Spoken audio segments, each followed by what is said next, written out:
Isang mapagpalang araw na naman sa atin mga kabady. Kain tayo. Kasi meron tayong lakad ngayon.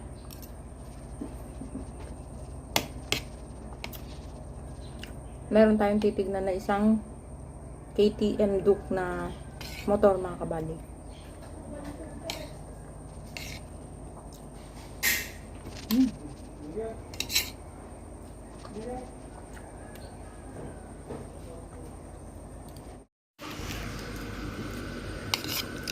Magulam tayo ng upo at karne na may kamatis.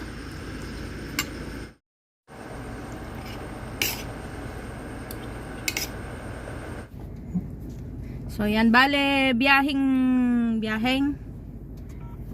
Ilocos naman tayo mga kabady.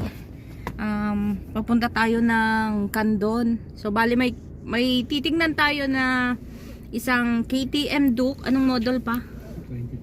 2023 model mga kabady. 390cc. So i-check natin kung oobra yung tawad natin. Yan, nandito na tayo sa may bypass road ng Candon mga kabady. Dito natin titignan yung motor. Ito ginagawang airport mga kabady.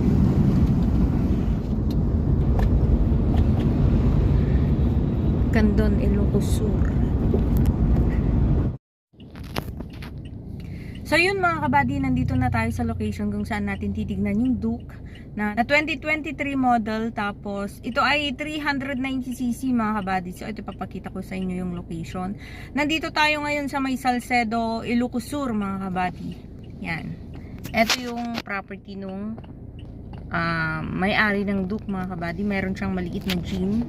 So bali kinuha na lang muna nila yung motor niya doon sa bahay nila. So sana sumama sa ano natin mga kabady, sa tawad natin.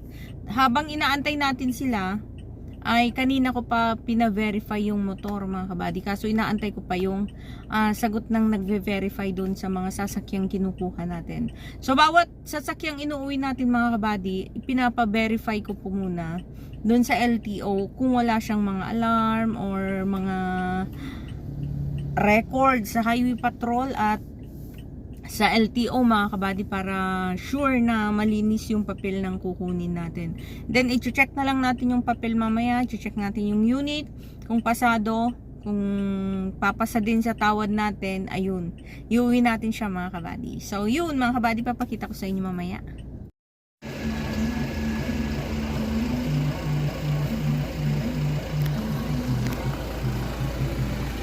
Balik na yung road tayo.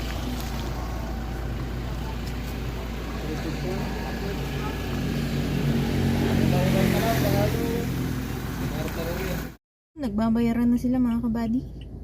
At maya-maya lang iuwi na natin yan. KTM Duke na 2023 model, 390cc. Ayan, so nakuha na natin mga kabady yung Duke na 2023 model at pauwi na tayo. Sakay-sakay na nung kasama natin, ayun sa likod. Yun. Sir, good afternoon. Barbecue muna tayo dito mga kabady. Mukhang masarap, ang daming kumakain. So, nandito na tayo sa bahay mga kabady. Safe and sound. So, bukas ulit mga kabady. Tingnan muna natin kung may makakain tayo. At yun na nga mga kabady. Ayan, anong oras na ng gabi? 8:44 na ng gabi. Pero kararating lang natin, pero may tinawag ulit silang unit sa atin, kaya puntahan na natin kasi baka maunahan pa tayo mga kabady. Mukhang magaganda itong mga unit nila. Hello, Deng. Dating mga Ayan. 7 kayo. Oh, ayan, may mga kaagaw na tayo sa unit mga kabady, kaya puntahan na lang natin. Baka maunahan pa tayo dito sa magandang unit na to. Dito tayo sa may big time na fast breaker mga kabady. So makikipas break muna tayo ngayon kasi wala tayong makuha sa Maynila. Dito tayo sa Pangasinan mga kabady. Drinks mo. Ice Iced tea? Iced tea. Size na po ba sir? Hindi, regular lang. Regular na. Regular. Sige nga, meron yan.